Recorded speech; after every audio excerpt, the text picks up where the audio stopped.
예, 그럼 저희 이제 센터필드를 열어보는 진보보수 좌우 읽기 코너 먼저 조금 진행해보면 좋을 것 같습니다. 오늘은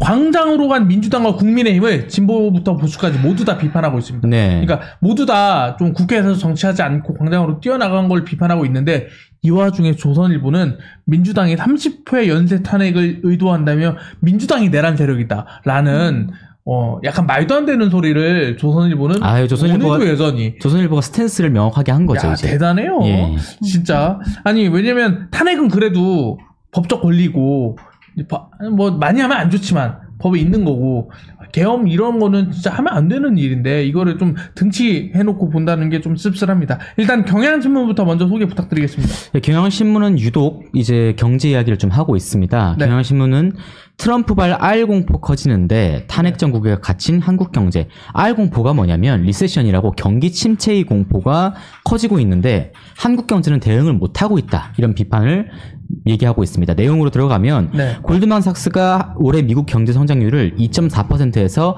1.7%로 대폭 낮췄습니다. 그렇죠. 거의 많이 1% 낮췄죠. 네네.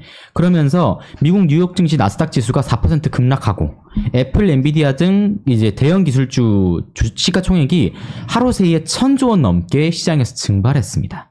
미국에서 오늘 한국 주식도 그렇고 난리가 났더라고요. 난리가 났어요. 그 트럼프가 불안하다고 말하자마자 빠바방 뭐 터지고 있어서 트럼프 폭탄 너무 무서운 것 같아요. 그러니까 미국의 관세 장벽하고 경기 침체가 저희 한국한테는 더 치명적일 수밖에 없다. 수출로 먹고 사는 국가니까. 네. 그래서 지난해 수출 중에서 미국 비중이 17.8%였거든요. 네. 다르게 말하면 트럼프 대통령이 그 관세를 올리면 미국의 17.8%가 영향을 받는다는 건데 이 경향신문은 헌법재판소는 대통령 윤석열을 하루라도 빨리 파면하고 국회와 여야가 머리를 맞대고 내후 외환인 경제 위기에 대응책을 세워야 된다. 이런 이야기를 하고 있습니다. 예, 경향신문에서 윤석열 대통령 때리기를 열심히 하다가 이번에는 경제 걱정 좀 해야 된다. 경제 걱정해야 된다 얘기하고 있는데 좀 어떻게 보시고 일단은 있나요? 가장 큰 것은 이 경제 위기를 돌파할 수 있는 건 정치적 안정에서 기반을 해야 된다라는 것이 핵심인 것 같아요. 맞아요. 그런데 이제 트럼프가 이렇게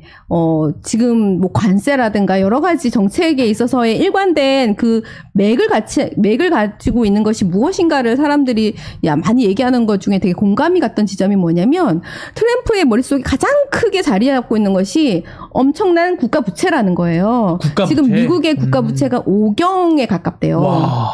그런데 그러면 그 5경이라고 하는 국가 부채에는 이자나 이런 걸 따지면 엄청나게 많은 비용이 지금 지불되고 있다라는 거거든요. 그러면 그것을 관세나 이런 걸 통해서 메우기에는 턱없이 부족한 거예요. 네. 그러니까 중국이라든가 러시아라든가 이런 그 어떻게 보면 그 적대적 국가들과 이제 협상을 통해서 국방비를 다 같이 줄이자. 이런 식으로 하기 위한 그런 국제 정세에 있어서의 그런 스탠스도 그런 데서 기인하는 거다. 그러니까 유럽이랑 일본이랑 한국이 국방비 올리고 미국은 낮추겠다. 그렇죠. 그리고 중국과 러시아와의 긴장도 약간 완화시키면서 전반적으로 국방비를 낮추기 위한 조치. 그 다음에 유럽에 어떻게 보면 국방을 미국이 거의 다 대행해 주다시피 했었잖아요. 나토나 이렇게 해서 그것도 이제 유럽 너네가 좀 적당히 어느 정도는 너네가 책임져. 우리 나 책임 못 져주겠어.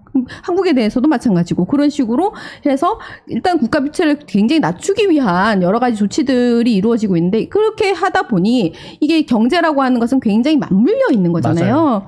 관세를 높이면 물가가 같이 올라가고 여러 가지 문제점들이 맞물려 있다 보니까 미국의 경제도 굉장히 혼란스러운 상황이 발생하는 건데 중요한 건 미국에서 재채기를 하면 우리나라는 독감이 걸리는 상황이잖아요. 경제라고 하는 게. 그렇기 때문에 이런 것을 어떻게 대처할 것인가에서 우리나라의 경제는 미국과 뗄래야 뗄 수 없는 관계이기 때문에 빨리 정치가 안정이 되어서 그 트럼프의 파트너로서의 어떤 리더십이 만들어지지 않으면 안 되는 부분이 있다. 지금 대한민국은 더더욱 그렇다고 생각하고 그런 것 같아요. 미국이란 국가가 사실 달러를 찍어내는 국가잖아요. 맞아. 기축통화를 찍어내기 때문에 사실 우리가 흔히 하는 말이 돈이 없으면 찍어내면 되는 유일한 국가가 미국이다. 그런 얘기를 한단 말이에요. 없으면 만들지 뭐.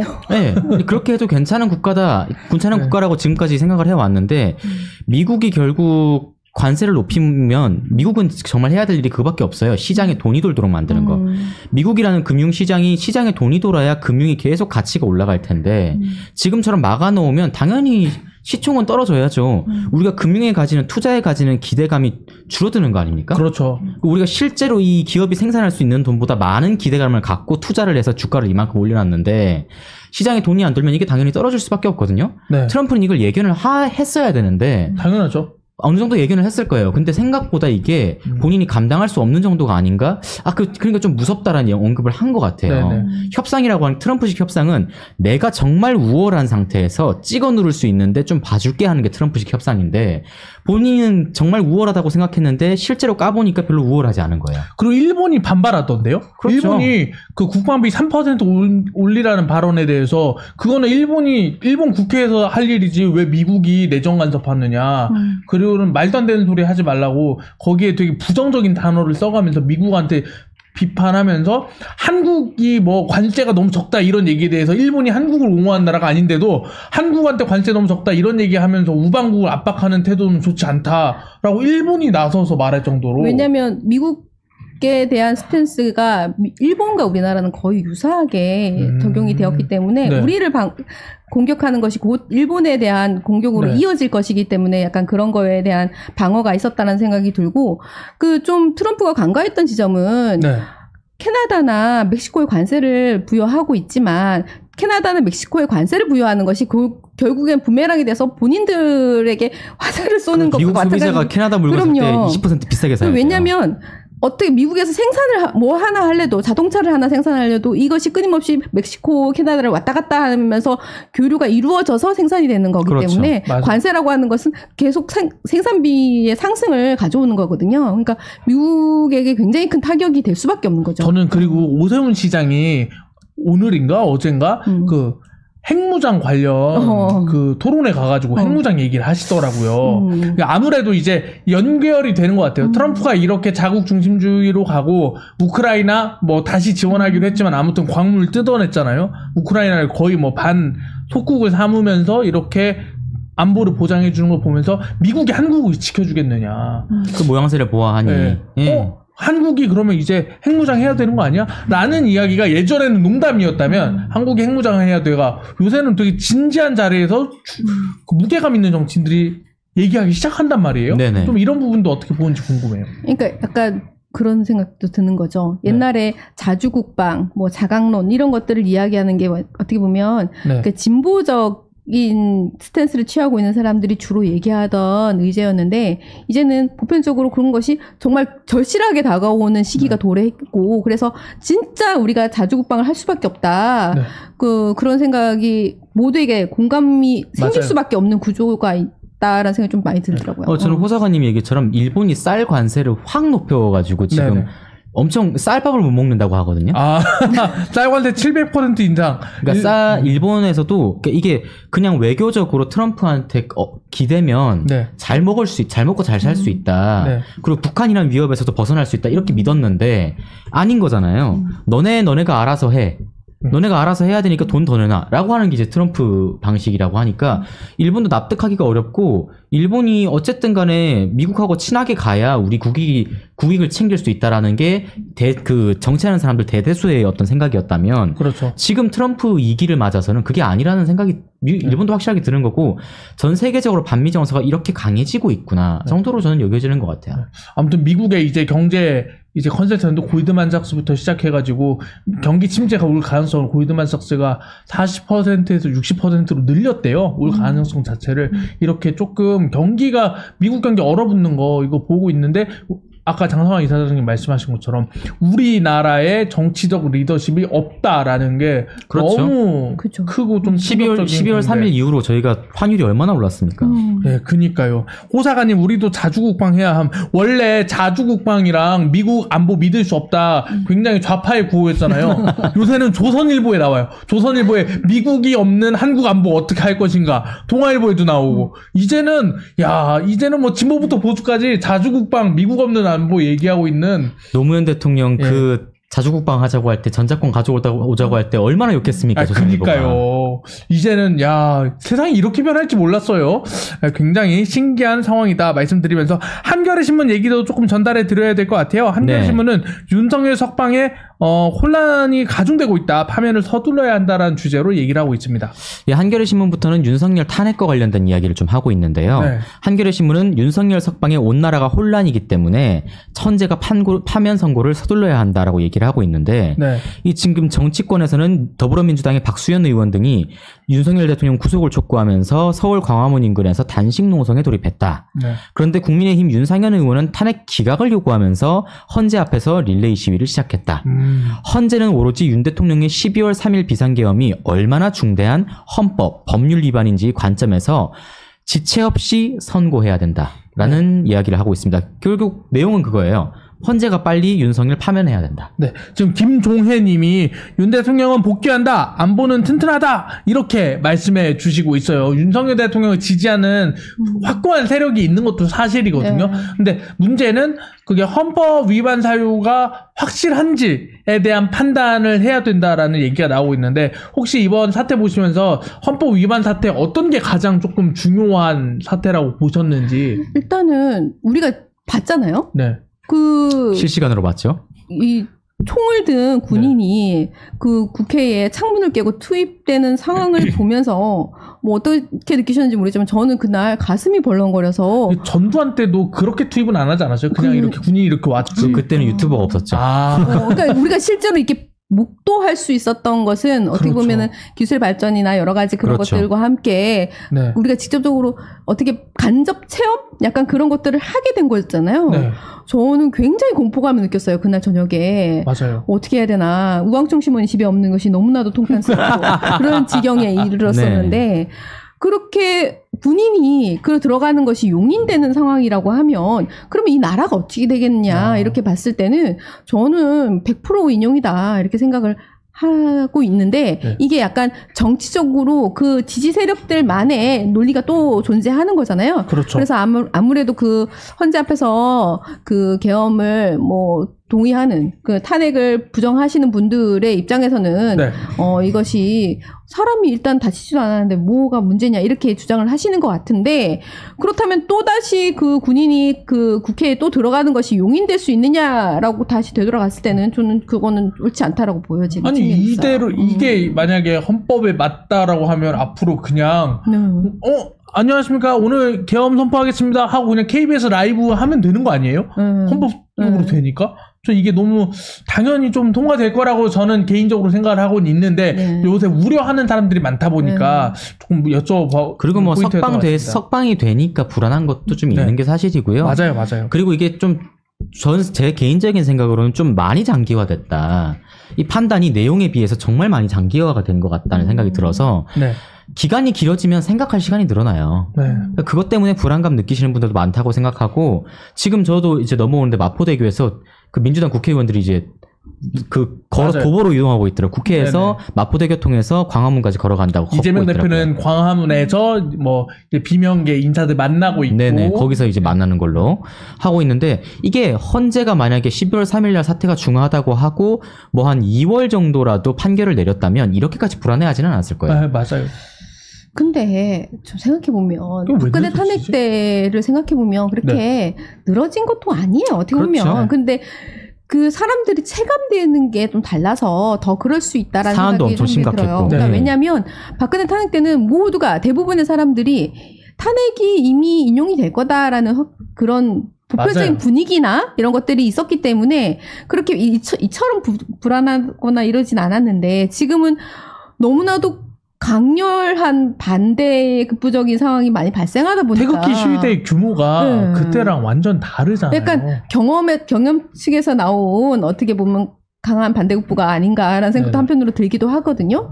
그래서 이게 다 맥락이 있는 건데 되게 우려되는 지점이 더 크다라는 생각이 좀 들고 가장 큰 거는 국론이 너무나도 분열되어 있는 이 상황인 것 같아요. 맞아요. 지금 호사가님이 민주공화정에서 불법 계엄을 옹호하는 사람이야말로 반국가 세력이다 라면서 이런 사람들이 민주공화정에서 숨 쉰다는 게 숨이 턱턱 막힌다. 안 그래도 오늘 질문이 이거예요. 우리 폴하는데 정치적 성향이 다르면 그 적으로 느끼는가. 이게 요새 연애도 못할 정도다. 이런 얘기가 나오다 보니까 네, 밥도 못 먹는다. 좀 심한 상황이었던 것 같아요. 저 같은 경우는 어른들 만날 때 정치적 성향을 드러내는 게 무섭더라고요. 혹시 다르면 어떨까. 괜히 욕먹지 않을까 해서 그렇죠. 무서운데 주변에 좀 요새 대화하면서 좀 이런 거 불편하진 않으세요?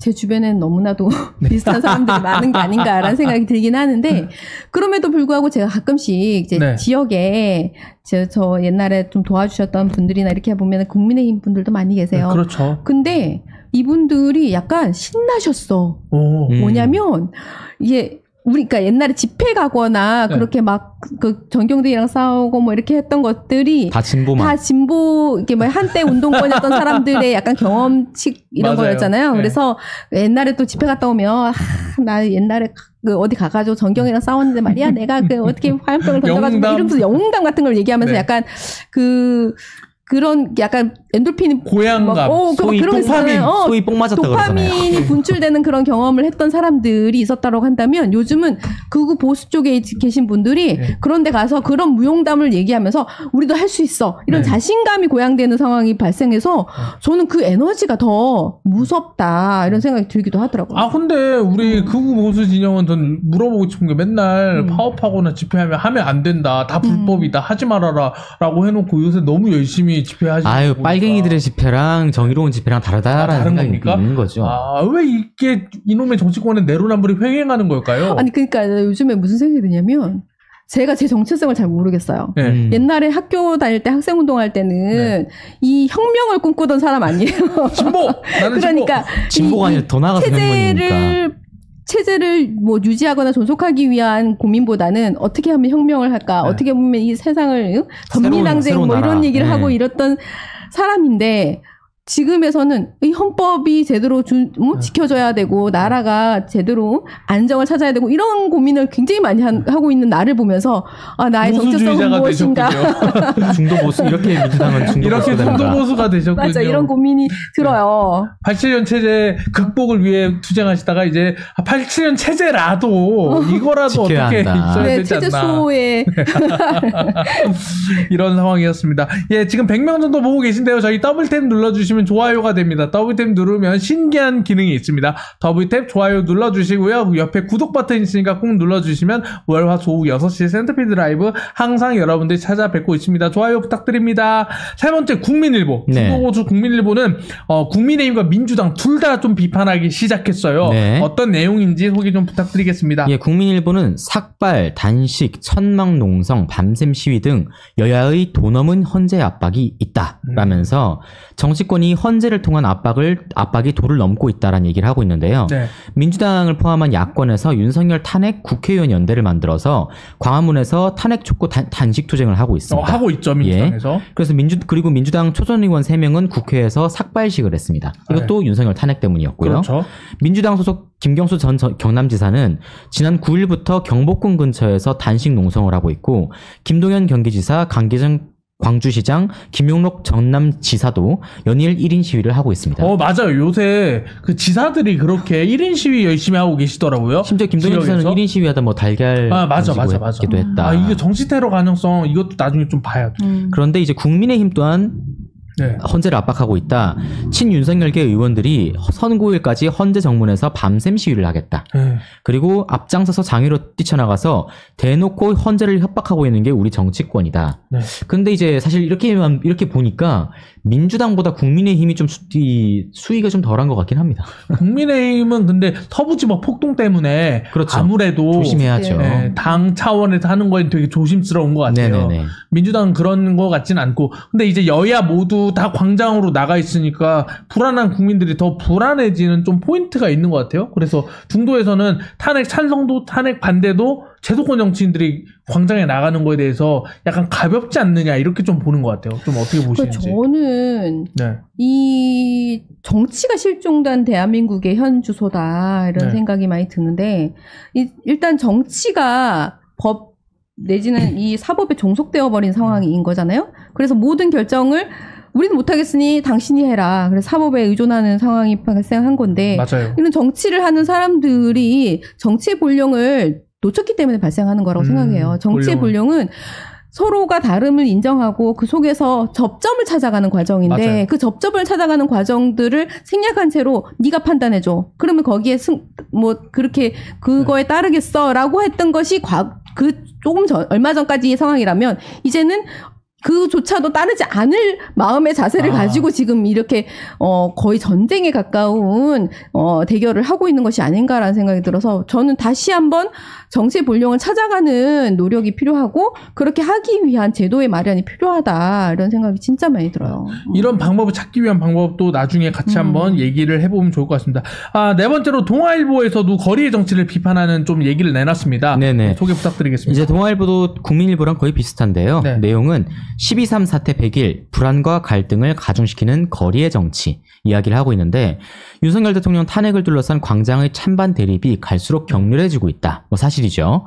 여야도 거리의 정치에 본격적으로 뛰어들었는데 이것은 지지층 결집을 통한 여론전으로 헌재를 압박해보겠다는 의도밖에 없다.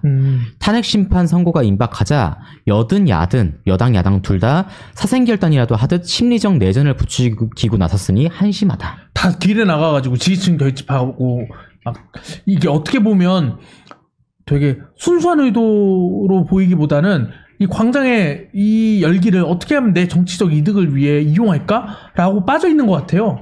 그게 너무 꼴보기 싫은 것 같아요. 눈에 보여서. 그러니까 정치는 광장에서 막 싸우고 떠들고 하고 있으면 그 목소리를 최대한 정제해서 법안으로 만들고 맞아요. 협의도 하고 협상도 하고 협상하면 당연히 내줄 것도 있으니까 욕도 먹고 이렇게 하는 게 정치였다고 불과 한 3년 전까지 1년 전까지만 해도 그랬던 것 같은데 지금은 거리로 안 나오면 바보가 되는 정치가 됐으니까 조금 좀 웃기긴 한 것 같아요. 지난 촛불 박근혜 대통령 탄핵 때 촛불 시위 때만 생각해봐도 정치인들이 그래도 뭔가 되게 특히 중앙 정치를 하는 국회의원들이나 당대표는 되게 말조심을 하고 되게 신중하고 나오더라도 뭔가 이제 본인들이 어떤 격한 행동을 하지 않고 최소한의 행동을 하려고 했던 노력이라도 보였던 것 같은데 지금은 오히려 국회의원들이 더 열심히 뭔가를 하려고 하고 어떻게든 동료 의원들보다도 내가 조금 더 잘나야 되고 조금 더 튀었으면 좋겠다는 생각을 가지고 있으신 분들이 뭐 전부는 안 그렇겠지만 다수인 것 같아서 좀 무섭습니다. 이런 제어 장치가 없는 정치가. 지금 호사가님이 댓글로 탄핵 남발 그러는데 거부권 남발은 괜찮은 건가요? 하는데 이게 진짜 교착의 최악이었던 것 같아요. 둘 다 안 됩니다. 둘 다 이렇게 저는 개헌을 해서라도 둘 다 어렵게 해야 되는 것 같아요. 거부권 사용도 어렵게 만들고 탄핵도 어렵게 만들지 않고서는 이 협상을 할 이유가 없잖아요. 그냥 안 해버려. 해버리고 저는 있으니까. 윤석열 대통령이 거부권을 많이 썼다는 것도 진짜 큰 문제인데 플러스해서 정치적 의도로 거부권을 썼다는 거. 그러니까 거부권이라고 하는 게 정치적 의도로 그 눈치 보면서 정치적 의도는 못 쓰도록 하는 게 지금의 정치였거든요. 사면 정도는 자기한테 유리한 정치인들 좀 사면해주고 했어요. 근데 거부권은 진짜 극도로 사용해야 되고 극도로 사용하기 때문에 정치적 의도보다는 진짜 이 법안이 통과됐을 때 국가 경제라든지 국민들 삶에 어떤 영향이 끼칠지 모른다. 걱정이 된다. 우려스럽다. 이럴 때 아주 제한적으로 쓰던 거를 정치적 의도로 써도 괜찮다. 예를 들어서 다음에 대통령이 누가 될지 모르겠지만 다음 대통령이 들어왔는데 거부권을 임기 중에 뭐 4번밖에 안 썼다 쳐요. 4번도 많은 거지만 근데 4번 다 정치적 의도로 쓰면 그것도 문제거든요. 그렇죠. 그러니까 윤석열 김건희 막으려고 쓰는 것 자체가 이건 정말 큰 문제입니다. 뻔히 보이잖아요. 최혜병 사건부터 시작해서 정치적으로 저희가 불리한 사건에 대해서 건건이 거부권 쓰다가 그러다가 좀 쟁점이 있는 것 같은 거 하나씩 써주고 전부 다가 국민의힘 또는 윤석열 대통령 주변인들을 위한 거부권을 썼다는 게 진짜 큰 문제 같아요. 그러니까요. 근데 정치에 있어서 옛날 그러니까 아까 근본으로 돌아가야 된다는 생각이 든 게 정치에서 굉장히 중요한 게 명분인데 명분 없는 실리만을 따르는 그런 정치 풍토가 너무나도 보편화되고 만연해졌기 때문에 이런 문제가 발생하는 게 아닌가라는 생각도 들고 저는 거부권이든 탄핵이든 제도에 있는 거예요. 그렇지만 거기까지 가지 않으려는 노력들이 굉장히 많이 중요한데 그런 것들이 이루어지지 않고 남발되고 있는 상황에 가지는 문제점이 분명히 존재하거든요. 그래서 아까 우리끼리 막 수다 떨면서 얘기했던 것 중에 제가 이제 예전에 읽었던 어떻게 민주주의는 무너지는가 그 책의 어떤 기절에 보면 제가 찾아왔어요. 제가 한번 읽어드릴게요. 자제의 구범이 무너질 때 권력 균형도 무너진다. 정당 간 혐오가 헌법 정신을 지키려는 정치인들의 의지를 압도할 때 견제와 균형 시스템은 두 가지 형태로 무너진다. 이러한 국면에서 야당은 정부의 돈줄을 재고 대통령의 사법부 임명을 전면 거부하고 대통령 탄핵까지 모의한다. 오, 똑같네요. 똑같네요. 이럴 때 예. 입법부와 사법부는 대통령 견제의 감시견이 아니라 투견이 된다. 정당 간 적개심이 상호 관용의 규범을 압도할 때 여당은 헌법적 의무보다 대통령의 권력 강화에 집중한다. 야당의 승리를 막기 위해 감시견의 역할을 저버리고 대통령의 탄압적이고 불법적인 전제 행위를 묵인한다. 이게 몇 년 전에 나온 그 어떻게 민주주의는 무너지는 그 책에 그대로 나왔어요. 미국에 있는 책인데 한국을 정확히 예측했네요. 그러니까 어떻게 보면 이 자제의 규범이라고 하는 게 굉장히 중요한 거예요. 그렇게 할 수 있지만 하지 않고 일단은 대화와 협상을 하려고 하는 자세. 정치가 그것을 해야 함에도 불구하고 가장 극단적인 방법만을 선택하고 선취하는 과정들이 지금까지 있어 오고 그렇게 되다 보니까 극단을 더하게 되는 상황이 발생하게 되는 것이다라는 생각이 드는데 일단은 그 정치인들이 광장으로 나가는 문제에 대해서 특히 헌재 재판에 대해서 이렇게 나가는 것은 좀 굉장히 문제적이라고 생각을 해요. 왜냐하면 우리가 이제 삼권 분립이 있는 거잖아요. 근데 이 정치인 입법부에 있는 국회의원이 사법부를 압박하는 수단으로서 여기 광장에 나가서 이 목소리를 내고 뭐 삭발을 하고 이렇게 하는 것이 과연 맞나 이런 좀 고민이 좀 들고요. 왜냐면 그게 역으로 보면 국회에서 입법할 때 판사들이 마음에 안 든다고 국회 앞에서 시위해봐요. 저 입법을 저지해라 해서 판사들이 시위하면 말이 안 되잖아요. 근데 국회의원들은 그런 말이 안 되는 행동을 너무 자연스럽게 하는 것 같다. 근데 너무 안타까운 건 지금의 국회의원들에게 가장 큰 제일의 가치가 어떻게 보면 가장 극단적인 지지층들의 지지를 획득하는 것이 가장 중요한 것이 되어버렸기 때문에 이렇게 극단적인 행위들이 용인되고 오히려 그런 것들이 장려되는 정치 풍토가 생긴 것이 아닌가 이런 생각이 들어서 되게 씁쓸한 부분이 있어요. 개딸이랑 태극기에 지지를 얻어야 후원금도 차고 광장에서 말할 때 어깨에 뽕도 좀 들어가고 하니까 그러니까 이게 전체 국민을 대상으로 해서 메시지가 나가는 것이 아니라 격렬한 지지층을 대상으로 해서 메시지가 나가고 그들을 위한 행동을 하게 되고 정치 행위가 그렇게 포커싱이 되다 보니까 오히려 이래 극단적이고 자제를 잃게 되는 상황이 발생하는 것이 아닌가라는 생각이 들어요. 예, 지금 댓글에서는 예스님이 뭔 전두환때 계엄도 아니고 계엄에서 피해본 사람이 있음? 이렇게 물어보고 있고 호사가님은 야 니들 시장경제 중요하다며 계엄으로 인해 국부 유치되고 한국 신용도 떨어졌다 이렇게 토론이 이루어지고 있는 댓글 상황. 우리의 얘기랑 상관없이 댓글에서 그렇죠. 토론이 이렇게 항상 굉장히 긍정적이에요. 저는 그런 거 너무 좋아. 맞아요. 네, 지금 둥자오래비님은 온갖 나라의 곳곳에 다 중국인이다. 이 중국인 관련된 음모론도 굉장히 많잖아요. 요거 조금 거론해 주시고 있는 이런 상황이었습니다. 마지막으로 조선일보인데요. 조선일보는 민주당이 30회나 연쇄 탄핵했다. 민주당이야말로 내란 세력이다라는 진짜 이거 물타기라고 해야 되나? 이거 어떻게 봐야 되는지 모르는 이런 글을 썼는데 예, 저는 타이틀 제가 설명을 드릴 건데 타이틀부터 좀 의아했던 게 3년간 30회 연쇄 탄핵이 아니라 지금 29회거든요. 네. 심우정까지 하면 30번째란 말이에요. 예. 그 조선일보에서 조금 이제 30이라는 상징성을 주기 위해서 일부 플러스 1을 지금 해서 타이틀을 쓴 것 같다. 그렇군요. 예. 의도가 좀 있는 거죠. 네. 조선일보가 3년간 30회 연쇄 탄핵을 한 이 민주당이 내란을 한 거 아니냐. 네. 이런 얘기를 하면서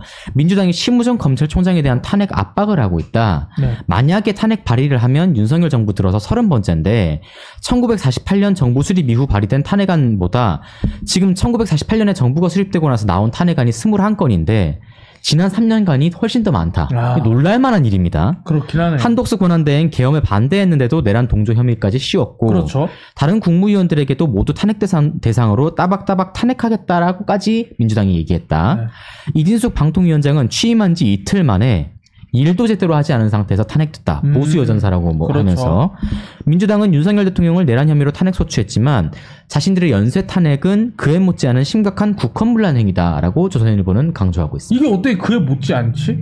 그 탄핵하는 거는 잘한 일은 아니지만 헌법에 있는 그러니까 규정에 있는 권한을 쓴 거고 그 국회 총등 군인 보내는 거는 하면 안 되는 일을 한 거잖아요. 그렇죠. 어떻게 동일선상에 놓을 수 있는지 약간 저는 공감이 전혀 안 되는. 근데 일단 동일선상에 놓는 건 말도 안 되는 거고 일단 가장 큰 거는 이 내란을 획득했다는 거 그리고 총을 들고 위협적으로 그렇게 어떻게 보면 생명의 위협을 느낄 정도의 상황을 만들었다는 것은 굉장히 문제적인데 탄핵을 이렇게 남발하는 것도 과히 좋은 것 같지는 않아요. 왜냐면 심우정 검찰총장이 정말 제가 봐도 정말 이 사람 너무 잘못했어. 네. 이거는 정말 이 사람이 책임을 분명히 져야 된다고 생각을 해요. 왜냐면 그 구속 일정을 놓쳐서 이렇게 구속이 취소되는 경우가 많이 발생한다면 내지는 일정을 촉박하게 한다면 일반 검사들 같은 경우에는 뭐 심할서를 쓴다거나 굉장히 징계를 받게 되는 상황이라고 그렇죠. 하더라고요. 그리고 거기다가 이 공소를 했던 것도 심우정 검찰총장이 했던 거잖아요. 그러면 이 모든 책임은 심우정 검찰총장이 지는 건데 거기다 즉시 항고도 하지 않아서 이렇게 혼란적인 상황을 만들었던 거에 대해서 제일 꼭대기에 있는 사람이 책임을 져야 되는 건 분명함에도 불구하고 책임을 지지 않는 것에 대해서는 저는 분명히 문제제기를 해야 되고 비판받아 마땅하다라고 생각이 들지만 그러면 이 사람에게 탄핵을 적용을 한다고 했을 때 어떤 명분으로 탄핵을 할 수 있느냐, 어떤 제목을 들어서 탄핵을 할 수 있느냐라고 따져봤을 때 법원 명령을 따랐다고 탄핵을 할 수 있는 건 아니잖아요. 판결을 따랐. 그게 이제 어떻게 보면 그 정치적으로 조금 잘못했다라고 볼 수는 있는 상황이지만 직무상으로 이게 헌재에서 받아들일 만한 탄핵 사유인가는 또 그러니까 명징해야 되는데 명징하지 않은 탄핵 사유로 인해서 탄핵을 하게 되면 이게 부메랑이 되어서 그 이후에 기각과 기각을 계속 반복을 하게 되면 이게 역풍이 될 수가 있기 맞아요. 때문에 좀 정무적 판단을 할 필요가 분명히 존재한다라는 생각이 좀 들긴 해요. 저는 이제 고 기자님이 말씀해 주셨던 대로 당연히 탄핵은 헌법 위반 아닙니까? 뭐 그런 거 있잖아요. 일단은 대통령의 대통령의 어떤 권한 중에서도 입법부를 압박하거나 입법부한테 어떤 조치도 취할 수가 없어요. 그렇죠. 그런데 포고령에서 국회의 활동을 금지한다라고 했다는 거, 실제로 금지하려고 군인을 보냈다는 거, 이런 부분부터 계엄이라고 하는 건 어마어마하게 큰 사실 잘못일 수 있고 흔히 말하면 탄핵이라고 하는 것도 진짜 하면 안 된다 국회가 좀 자중해야지 거부권하고 비슷한 겁니다. 자중해야 되는 권리고 탄핵이 필요하다면 정말 이건 그 정치권이 참아 못한 행위를 정치권이 입법부와 정치권이 행정부를 견제하기 위해서 본인의 권한 내에서 참아할 수 없는 가장 강한 권한을 쓴 거거든요. 탄핵이라고 하는 건. 근데 이 탄핵이라고 하는 건 그렇기 때문에 사법부에게 판결을 맡기는 거잖아요. 정말 치밀하게 들어가야 되는데 뭔가 정치적 의도로 이 사안이 불거졌으니까 이 장관 탄핵, 이 사안이 불거졌으니까 이 장관 탄핵. 물론 지금 상황에서 뭐 한덕수 국무총리나 그 뭐 장관들 제가 약간 직무상의 책임이 적다고 얘기하는 게 아니에요. 말씀하셨듯이 우리 장상호 이사장 말씀하셨듯이 장관들이 크고 작은 잘못들을 정말 많이 저질렀습니다. 맞아요. 근데 탄핵 외에 민주당이나 국회가 선택할 수 있는 옵션이 없어져 버렸다는 거. 징계를 하던 정치적인 책임을 묻던 청문회를 열건 청문회도 지금 열고 있잖아요. 근데 청문회의 무게가 하나도 없어진 거예요. 이젠 탄핵밖에 없어요. 옵션이. 이렇게 되면 어떻게 되느냐, 행정부나 공무원들이 굉장히 소극적이 되고 어차피 이러다가 우리가 너네 말 들으면 탄핵당하는 거 아니야? 나 몰라, 나 안 할래 라고 하는 이 정말 방만한 태도가 정치권이든 행정부든 지금 정말 만연해지고 있다는 게 진짜 큰 위기라고 생각합니다. 진짜 이거 위기라는 말씀 진단 굉장히 동의하고 탄핵과 거부권이 연달아서 이렇게 계속 교착되는 상황에 대해서 어떻게 해결하면 좋은지 요거 조금 이따가 같이 또 한번 얘기해보면 좋겠습니다. 왕기입니다님, 흑석동 김우겸님 말 잘하네 점점점 이렇게 말씀해 주시고 있습니다. 호사관님은 난 오늘부터 개몽됐어요. 거부권 남발할게요 라면서 댓글에서 거부권을 계속 남발하고 계세요. 다 모든 댓글을 거부하고 계신 호사관님. 예, 재밌는 댓글들 말씀 감사드립니다.